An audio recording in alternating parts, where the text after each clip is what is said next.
नमस्कार। आज हम बात करेंगे पॉलिटी के एक ऐसे टॉपिक पर जो बहुत ही महत्वपूर्ण टॉपिक हैं और किसी भी एग्जाम की दृष्टि से बहुत महत्वपूर्ण टॉपिक हैं। अगर आप किसी भी प्रकार का एग्जाम देते हैं तो उसमें से क्वेश्चन आते ही हैं। तो टॉपिक है सीएजी के बारे में, यानी नियंत्रक एवं महालेखा परीक्षक के बारे में हम बात करेंगे।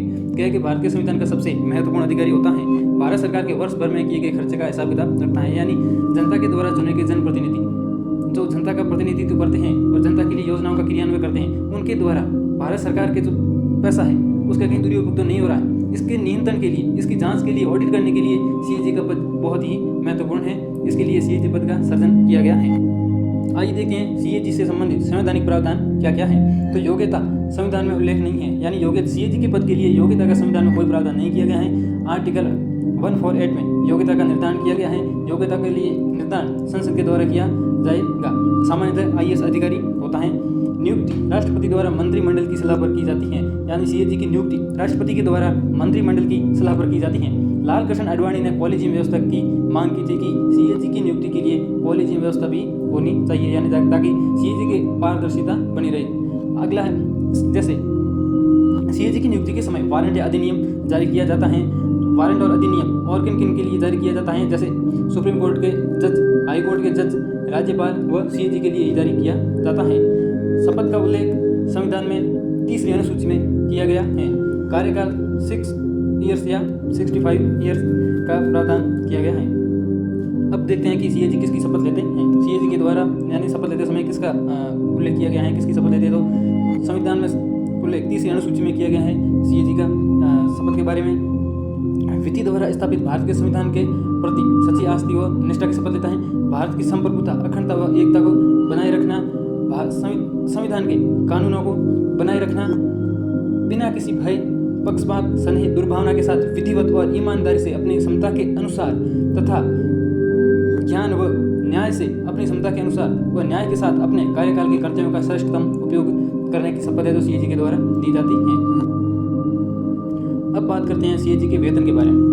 तो वेतन संसद की संचित निधि से दिया जाता है, यानी सीएजी का जो वेतन भत्ते है और पेंशन का भुगतान भारत की संचित निधि से किया जाता है और इनका निर्धारण संसद के द्वारा किया जाता है। आगे देखते हैं पद से हटाना, यानी अगर पद से हटा जाएगा तो किस प्रकार से हटाया जाएगा। अयोग्यता, दुर्व्यवहार के आधार पर संसद के दोनों सदनों में विशेष बहुमत के आधार पर सीएजी को हटाया जा सकता है। जैसे सुप्रीम कोर्ट के न्यायाधीश को हटाया जाता है, जिसका सुप्रीम कोर्ट के न्यायाधीश को पद से हटाने के लिए जिसका उल्लेख आर्टिकल 124 के आर्टिकल 4 में किया गया है। अब बात करते हैं सीएजी की पृष्ठभूमि के बारे में, यानी सीएजी का पद कब से सर्जन में आया और कब से चला रहा, उसके बाद में क्या क्या बदलाव हुए और उसमें क्या क्या परिवर्तन हुए। तो सबसे पहले है 1858 में महालेखाकार पद का सर्जन हुआ। जब ईस्ट इंडिया कंपनी ने भारत पर प्रशासनिक नियंत्रण अपने हाथ में लिया तभी सीएजी के जो पद का जो सर्जन हो गया था। फिर आता है 1860 में एडवर्ड ड्रमंड पहले ऑडिटर नियुक्त किए गए, यानी सीएजी के रूप में इनकी नियुक्ति की गई थी। बाद में भारत में महालेखा परीक्षक को भारत सरकार लेखा परीक्षक और महालेखाकार कहा जाना लगा। फिर आ जाते हैं 1866 में नाम बदलकर नियंत्रक महालेखा परीक्षक कर दिया गया। वो वर्ष 1884 में से भारत के नियंत्रक और महालेखा परीक्षक के नाम से भी जाने लगा। फिर आता है 1919 भारत सरकार अधिनियम में सीएजी को सरकारी नियंत्रण से मुक्त कर दिया गया। 1935 अधिनियम सीएजी को अधिक शक्तियाँ प्रदान की गई। फिर आ जाता है 1947 में संविधान में सीएजी पद का उल्लेख कर दिया गया, यानी स्वतंत्र भारत के समय सीएजी पद का जो संविधान में है जो उल्लेख कर दिया गया। राष्ट्रपति के द्वारा आर्टिकल 148 में सीएजी के पद का उल्लेख कर दिया गया। फिर आता है 1958 में जम्मू एंड कश्मीर का क्षेत्राधिकार भी सीएजी के नियंत्रण में ले लिया गया।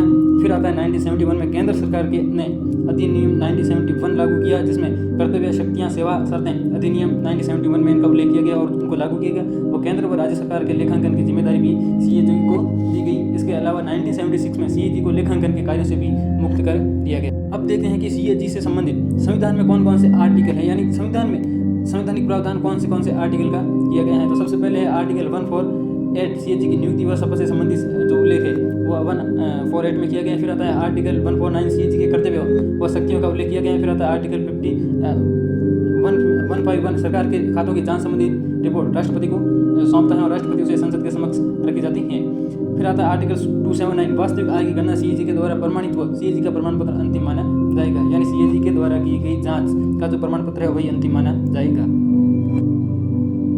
अब बात करते हैं सीएजी के कार्य और क्या क्या शक्तियाँ हैं। तो सबसे पहले बात करते हैं CAG भारत सरकार व राज्य सरकार के खातों के खर्चों के परीक्षण करना, यानी CAG के द्वारा भारत सरकार की संचित नीति व राज्य केंद्र शासित प्रदेशों जिसकी विधानसभा होती है उनके खातों के धन का ऑडिट करता है, यानी उनके खातों की जांच करता है। फिर आ जाता है भारत सरकार व राज्य सरकार के आकस्मिक निधि और सार्वजनिक खर्च का मॉनिटरिंग भी की जाती है, यानी उनका भी ऑडिट किया जाता है। केंद्र सरकार व राज्य सरकार के सभी ट्रेडिंग, विनिर्माण, लाभ हानि, बैलेंस शीट आदि के खातों का भी ऑडिट CAG के द्वारा किया जाता है, उन सबकी जाँच की जाती है।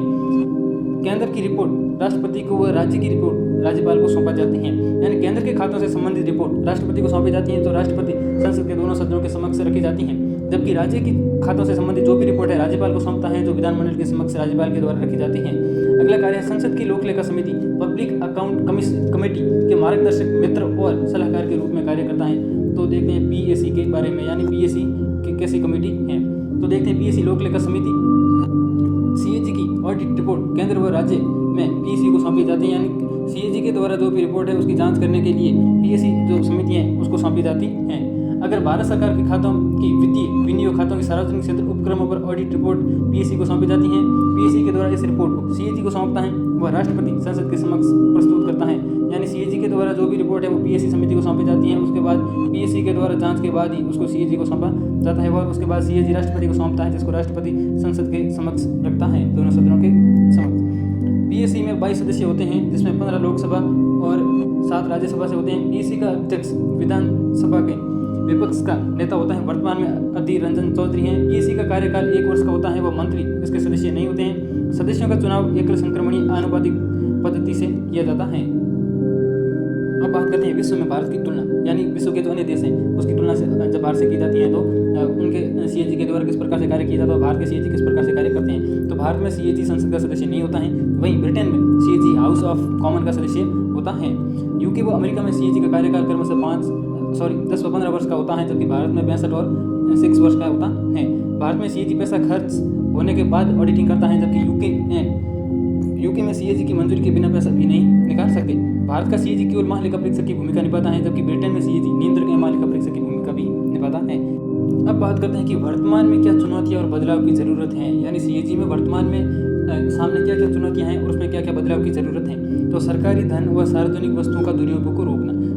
सरकारी धन व सार्वजनिक वस्तुओं को बड़े पैमाने पर उपयोग हो रहा है, रोकने के लिए CAG अपने ऑडिट तंत्र में बदलाव करना चाहिए। दूसरा आता है CAG को GST कार्यान्वयन सतत विकास के ऑडिट के लिए तैयार करना चाहिए, यानी CAG को GST के कार्यान्वयन सतत विकास लक्ष्यों का ऑडिट करने के लिए तैयार किया जाना चाहिए। तीसरा आ जाता है CAG के पास खातों की जांच करने की शक्ति सीमित है।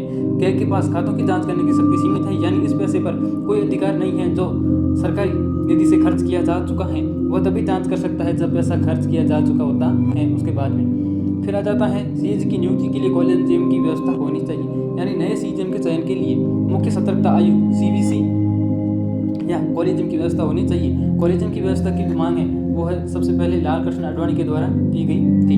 फिर आता है CAG कार्यपालिका द्वारा खर्च किए गए संबंधित पैसे से संबंधित दस्तावेज के ब्यौरा भी नहीं मांग सकता है। CAG द्वारा जांच के समय बढ़ते हुए खर्चे के अनुमान या बाहरी आंकड़ों के कारण आलोचना भी हुई है। 1971 के CAG के संशोधन करना चाहिए ताकि वर्तमान समय में शासन से के बदलाव के अनुसार कार्य कर सकें। CAG के दायरे में सभी निजी सार्वजनिक सहभागी पंचायती राज संस्था और सरकार के द्वारा वित्त पोषित संस्थाओं को भी लाना चाहिए ताकि CAG के द्वारा उनका भी नियंत्रण किया जा सके। तो जनता का जो पैसा है उसको कहीं से उसका दुरुपयोग नहीं होना चाहिए। और एक जो महत्वपूर्ण जो चुनौती है वो है कि वर्तमान में CAG के द्वारा जो जांच का दायरा है वो बढ़ा दिया गया है, यानी CAG के द्वारा समय पर जांच नहीं की जाती है। कभी कभी 23-24 या बहुत ज़्यादा 2 साल तक भी टाइम लग जाता है, जबकि उसके बाद में पैसा खर्च होने के बाद में भी अगर इतना टाइम लगता है तो CAG के पद की जो गरिमा है वो नहीं रहती है। वर्तमान में CAG कौन है, तो वर्तमान में गिरीश मुर्मू है जो भारत के 14वें CAG हैं।